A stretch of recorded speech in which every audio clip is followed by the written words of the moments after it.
Hello everyone welcome to Feeling Schooling Odisha friends आज class रे आम पॉलिटिकल साइंस पढ़ा पॉलिटिकल साइंस रे आम आज आलोचना करबा प्राइम मिनिस्टर को विषय रे सो प्राइम मिनिस्टर बा प्रधानमंत्री क्षमता तांकर कार्यावली तांकर भूमिका ए समस्त विषय रे आम आलोचना करबा मैं आशा करुच्ची यही क्लास रे आपन पई निहति भाबे हेल्पफुल रहिबो आपनकर अपकमिंग समस्त कॉम्पिटिटिव एग्जाम्स पई ओके चलंतु स्टार्ट करबा आज क्लास को तेरे क्लास को स्टार्ट करने पूर्व आप जो मैंने भी प्रथम थर चैनल को व्यू करुँच प्लीज सब्सक्राइब कर ऑल नोटिफिकेशन को सिलेक्ट कर सो दैट यही चैनल जब भी आपण क्लास प्रोवाइड कर सर्वप्रथम नोटिफिकेशन पाइपर।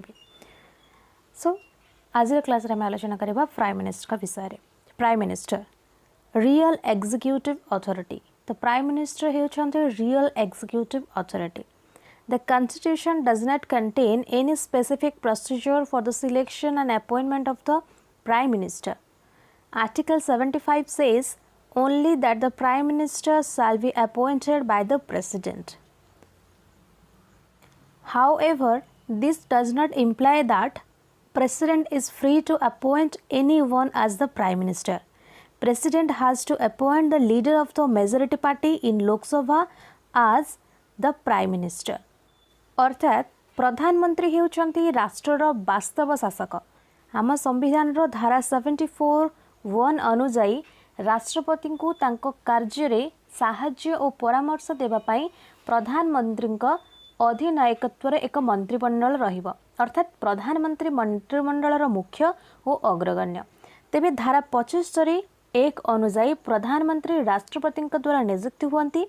साधारणतः निर्वाचन परे लोकसभा रे संख्या गरिष्ठता हासिल करिथिबा दलर नेता को राष्ट्रपति प्रधानमंत्री रूपे नियुक्त करिथांती। किंतु जदि कौनसी दल बा मेंट संख्या गरिष्ठता हासिल करने को अक्षम हेबे तेबे राष्ट्रपति निज इच्छा अनुसार प्रधानमंत्री बाछि थांती। साधारण भाव में प्रधानमंत्री कार्यकाल जदि आम देखा ताले लोकसभा कार्यकाल सहित सामान। लोकसभा कार्यकाल 5 वर्ष तेणु लोकसभा कार्यकाल 5 वर्ष होइथिबारु प्रधानमंत्री कार्यकाल 5 वर्ष अटे। किंतु जदि लोकसभा भांगिले किंबा राष्ट्रपति मंत्रिमंडल को बरखास्त कले किंबा तांका विरुद्ध रे अनास्था प्रस्ताव लोकसभा गृहीत हेले तेबे प्रधानमंत्री इस्तीफा देई थांती। तेबे प्रधानमंत्री विषय रे जानि हैला ए भी जानिबा तांकर कार्यावली पावर्स एंड फंक्शंस।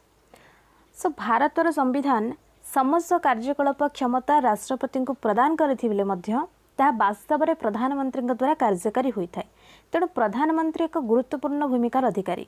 तांकर किछि कार्य आमे जानिबा जेमति कि in relation to council of minister the prime minister enjoys the following powers as the head of union council of minister. Number 1, he recommends person who can be appointed as minister by the president. The president can appoint only those person as minister who are recommended by the prime minister. प्रधानमंत्री मंत्रिमंडल गठन करती। प्रधानमंत्री केंद्र मंत्रिमंडल प्राण केंद्र तांकर परामर्श क्रमे राष्ट्रपति अन्य मंत्री मानक नियुक्त करती। मंत्रिमंडल गठन आकार स्थिति और अवस्थान तांको उपरे ही निर्भर करे। तेबे प्रधानमंत्री इस्तीफा दिले अन्य समस्त मंत्री मध्य इस्तीफा देई थांती। प्रधानमंत्री को परिवर्तन हेले मंत्रिमंडल मध्य परिवर्तन होइथाय अर्थात प्रधानमंत्री मंत्रिमंडलर जन्मदाता पालनकर्ता और संहारकर्ता। सो नंबर 1 बुझीला। नेक्स्ट देखिबा नंबर 2। नंबर 2 अछि ही allocates and reshuffles various portfolios among the ministers. He can ask a minister to resign or advise the president to dismiss him in case of difference of opinion, and he presides over the meeting of council minister and influence its decisions. He guides, directs, control and coordinate the activities of all the minister. He can bring about the collapse of the council of ministers by resigning from office. So प्रधानमंत्री मंत्रिमंडल गठन करती, विभागर बंटन करती, मंत्रिमंडल मध्य समन्वय रक्षा करती, मंत्रिमंडल बैठक में अध्यक्षता करती, मंत्रिमंडल और राष्ट्रपति मध्य जोगसूत्र रक्षा करती, सरकार प्रधान मुखपात्र अटंती। जेमतिक प्रधानमंत्री मंत्री मानक मध्य विभागर बंटन करथांती, केउ माने केउ विभाग रे मंत्री हेबे ताहा प्रधानमंत्री स्थिर करिथांती आवश्यक हेले से मंत्री मानक विभागर अदल बदल मध्य करिथांती। कौनसी मंत्री कार्य असंतुष्ट हेले से संपृक्त मंत्री को इस्तीफा देवाको राष्ट्रपति को सुपारिश करिथांती। ओके, विभिन्न विभाग रे थिबा मंत्री मानक मध्य समन्वय रक्षा करने पाई प्रधानमंत्री मुख्य दायित्व रही थाए। मंत्री मानक मध्य द्वंद्व बा मतभेद हेले प्रधानमंत्री ताहार समाधान मध्य करिथांती। प्रधानमंत्री विभिन्न समय रे मंत्री को कार्यदक्षता वृद्धि पाई निर्देश मध्य देइथांती। प्रधानमंत्री केंद्र मंत्रिमंडल समस्त बैठकर सभापतित्व करती। से मंत्रिमंडल बैठक आह्वान करती, कार्यक्रम स्थिर करती और बैठक परिचालना मध्य करती। से विभिन्न मंत्रिमंडलीय कमिटीर अध्यक्ष भावे मध्य कार्य करती। नेक्स्ट पॉइंट रही, since the prime minister stands at the head of the council, the other ministers cannot function when the prime minister resigns or dies. In other words, the resignation or death of an incumbent prime minister automatically dissolves the council of ministers and thereby generate a vacuum. The registration or death of any other minister, on the other hand, merely creates a vacancy which the prime minister may or may not like to fill. So जहाँकि आम पूर्व आलोचना करुले, since the prime minister stands at the head of the council minister, जेहेतु prime minister होती head of the council minister, the other ministers cannot function, other minister cannot function करें कार्य करें जितेबले prime minister resign or dies तांकर मृत्यु किंबा से रिजाइन कले अदर मिनिस्टर कार्य करें ना। इन अदर वर्ड्स यदि आम देखा, the resignation of an incumbent prime minister automatically deserve the council of minister thereby generate a vacuum. जदि प्रधानमंत्री इस्तीफा किंबा तांकर मृत्यु घटुची तेबे मंत्रिमंडल मध्य भांगी जाई थाए एवं the resign of the death of any other minister, जदि अन्य कोनोसी मिनिस्टर रिजाइन देले किंबा तांकर मध्य मृत्यु घटिला ताहले प्राइम मिनिस्टर से वैकेंसी को पूर्ण करिवे किंबा पूर्ण न करिवे ता तांको उपरे डिपेंड करि थाए। Merely create a vacancy which the prime minister or may not like to fill. So आमे जानिले जे प्रधानमंत्री काउंसिल मिनिस्टर सहित केउ भली भाबरे संपर्क in relation to council of minister जानले। एवे नेक्स्ट जानिबा प्रधानमंत्री प्रेसिडेंट सह संपर्क in relation to president. The prime minister enjoys the following powers in relation to president. He is the principal channel of communication between the President and the Council of Ministers. It is the duty of the Prime Minister to communicate to the President all decisions of the Council of Ministers relating to the administration of the affairs of the Union and proposal of legislation. So, मंत्रिमंडल और राष्ट्रपति मध्य जोगसूत्र रक्षाकारी होती प्रधानमंत्री। प्रधानमंत्री राष्ट्रपति और केंद्र मंत्रिमंडल मध्य जोगसूत्र रक्षा करती। तेणु तांकर बिना अनुमति कौन मंत्री राष्ट्रपति सहित प्रत्यक्ष संपर्क रक्षा करें ना। मंत्रिमंडल समस्त गुरुत्वपूर्ण निष्पत्ति से राष्ट्रपति को जनाई था। विभिन्न मंत्रणालय संपर्क में कौन विवरण राष्ट्रपति चाहिए प्रधानमंत्री ता जोगाई दे था एवं प्रधानमंत्री राष्ट्रपति मुख्य परामर्शदाता भाव में कार्य करती। से राष्ट्र शासन संपर्क में राष्ट्रपति विभिन्न परामर्श देते। अध्यादेश जारी, लोकसभा भंग, राज्यपाल तथा अन्य नियुक्ति जरूरीकालीन घोषणा आदि कार्य राष्ट्रपति प्रधानमंत्री परामर्श क्रमे करिथांती। नंबर 2 अच्छी ही advise the president with regarded to appointment of the important official like astronomy general of India, Comptroller and Auditor General of India, Chairman and Member of the UPSC Election Commissions, Chairman and Member of the Finance Commission and so on. So प्रधानमंत्री advice करिथांती president को appointment रे कहंकर ना astronomy general of India, controller, auditor general of India, chairman and member of UPSC election commission. So एमानकर appoint विषय रे प्रधानमंत्री एडवाइस करिथांती प्रेसिडेंट को। ओके, सो आम प्रधानमंत्री एवं राष्ट्रपति रिलेशनशिप को जानिले। एबे जानिबा प्रधानमंत्री पार्लियामेंट सहित रिलेशन को।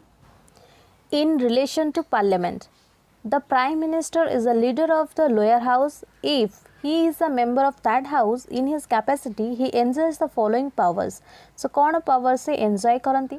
Number 1 रही he advise the president with regard to summoning and proroguing of the session of the parliament. Number 2 रही he can recommend dissolution of the Lok Sabha to president at any time. Number 3 he announce government policies on the floor of the house. So प्रधानमंत्री लोकसभा रे संख्या गरिष्ठता हासिल करिथिबा दलर नेता होइथिबारु से संसदर नेता अटंती। तांकर परामर्श क्रमे राष्ट्रपति संसदर अधिवेशन आह्वान करती, स्थगित रखन। बाचस्पति मध्य तांकर परामर्श क्रमे कार्यसूची को प्रस्तुत करितांती। से सरकारकर समस्त नीति योजना और कार्यक्रम विषय संसद रे प्रथमे घोषणा करितांती। संसदर सभ्य माने प्रधानमंत्री को जेकोसी विभाग संबंध प्रश्न पचारि संतोषजनक उत्तर मध्य पाइथांती। तेणु तांकर परामर्श क्रमे राष्ट्रपति लोकसभा को भंग मध्य करिथांती। ओके, सो प्रधानमंत्री पार्लियामेंट सहित रिलेशन को बुझीगला। नेक्स्ट देखिबा तांकर अन्यान्य कार्य बा अदर पावर एंड फंक्शन विषय। In addition to the above mentioned three major role, the prime minister has various roles. These are, so आमे प्रधानमंत्री प्रथमे कौन जानिले? प्रथमे जानिले in relation to council minister, in relation to president, in relation to parliament. Okay, so other powers and function ने कौन रहिला ना? he is a chairman of NITI Aayog, national development council, national integration council, interstate council and national water resource council. Number 2 अच्छी, he plays a significant role in shaping the foreign policy of the country. Number 3 अच्छी, he is the chief spokesman of the union government. तेबे other powers and function ने मैं जानिले जे प्रधानमंत्री राष्ट्रर आभ्यंतरीण नीति निर्धारण और जातीय अभिवृद्धि साधन पाई विभिन्न जातीय परिषद और आयोगर नेतृत्व नहीं थांती। से योजना आयोग, जातीय उन्नति परिषद, आंचलिक परिषद और जातीय संहति परिषदर अध्यक्ष अटंती एवं राष्ट्रर समस्त उन्नतिमूलक कार्य तांकर गोचर रे ही घटी थाए बा तांकर गोचर रे ही कार्य करी हुई थाए। नंबर 4 रहिला he is the crisis manager in chief for the political level during emergency. So से ड्यूरिंग इमरजेंसी समय रे से कोन रहंदी ना क्राइसिस मैनेजर इन चीफ जते बेले पॉलिटिकल लेवल रे इमरजेंसी आसे। And as a leader of the nation, he meets various sections of people in different states and receives memoranda from them regarding their problems and so on. तेबे प्रधानमंत्री देशर विभिन्न अंचल ग्रस्त करी जनसाधारण का आपत्ति अभियोग शुणती। से विभिन्न राजनैतिक, सामाजिक और सांस्कृतिक कार्य जोग दे जनसाधारण को उत्साह मध्य प्रदान करिथांती। तेबे आमे जानिले प्रधानमंत्री अदर पावर्स एंड फंक्शंस। एबे जानिबा प्राइम मिनिस्टर ऑफ इंडिया भारतर प्रधानमंत्री तांकर नाम एवं तांकर कार्यकाल विषय। वर्तमान सुधा India has got its 19 prime minister. India तार 19 प्राइम मिनिस्टर को पाइसी। तेबे से 19 प्राइम मिनिस्टर कार्यकाल विषय रे आमे आलोचना करी। Okay, prime minister of India name, tenure from to. प्रथमे जवाहरलाल नेहरू 15/8/1947 रु 27/5/1964 मसीहा। तापर आसरे गुलजारी लाल नंद 27/5/1964 रु 9/6/1964। लाल बहादुर शास्त्री 9/6/1964 रु 11/1/1966। गुलजारी लाल नंद 11/1/1966 रु 24/1/1966। इंदिरा गांधी 24/1/1966 रु 24/3/1977। मोरारजी देसाई 24/3/1977 रु 28/7/1979। नेक्स्ट चरण सिंह 28/7/1979 रु 14/1/1980। इंदिरा गांधी 14/1/1980 रु 30/10/1984। राजीव गांधी 31/10/1984 रु 1/12/1989। बीपी सिंह 1/12/1989 रु 10/11/1990। चंद्रशेखर 10/11/1990 रु 21/6/1991।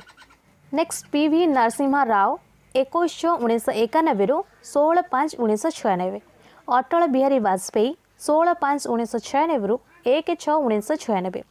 एसडी देवे गौड़ 1/6/1996 रु 21/4/1997। आईके गुजराल 21/4/1997 रु 19/3/1998। अटल बिहारी वाजपेयी 19/3/1998 रु 13/10/1999। अटल बिहारी वाजपेयी 13/10/1999 रु 22/5/2004। नेक्स्ट डॉक्टर मनमोहन सिंह 22/5/2004 रु 26/5/2014। नरेंद्र मोदी 26/5/2014 वर्तमान पर्यंत कार्य करुछंती। तेबे आजर वीडियो रे हमें प्राइम मिनिस्टर विषय जानिले, prime minister power and function जानिले in relation to council minister, in relation to president, in relation to parliament, other powers and function विषय रे जानिले। सो मैं आशा करुच्ची यही वीडियोटी निहाती भावे आपनकर समस्त कंपिटिटिव एग्जाम पाई हेल्पफुल रहिबो। जदि वीडियो भल लगी था निहाती भावे चैनल को सब्सक्राइब करंतु, वीडियो को लाइक करंतु, आपनकर संग मानक सहित वीडियो को शेयर करनियंतु। Thanks for watching.